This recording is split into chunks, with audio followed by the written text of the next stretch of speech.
গণতান্ত্ৰিক দেশ এখনত সৰ্বোচ্চ ক্ষমতা জনসাধাৰণৰ হাতত ন্যস্ত থাকে, যাক নাগৰিকে ভোটাধিকাৰৰ দ্বাৰা সাব্যস্ত কৰি জনপ্ৰতিনিধি নিৰ্বাচন কৰিব পাৰে।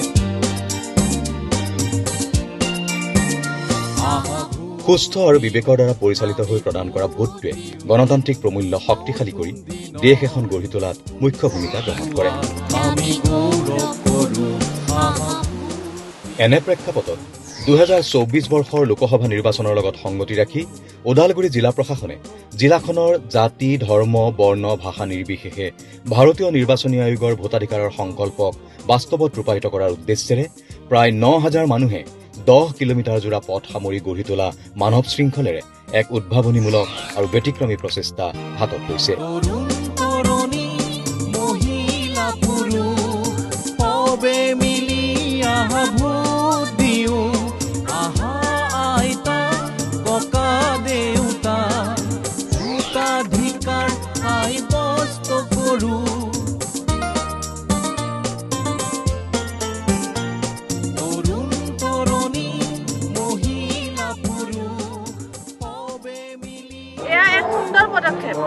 আমি ভোট দিবলৈ সাজু, আপুনি সাজু না?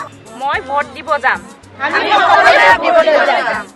মই অনুষ্ঠানৰ জৰিয়তে সকলো আমাৰ সমষ্টিৰ ভোটাৰসকলক অনুৰোধ কৰিছোঁ যাতে সকলোৱে 26 এপ্ৰিলত ওলাই আহি সকলোৰে যে ডেম'ক্ৰেটিক ৰাইট আছে ভোটিঙত তাৰ এক্সাৰচাইজ কৰোঁ বুলি মই অনুৰোধ কৰিছোঁ।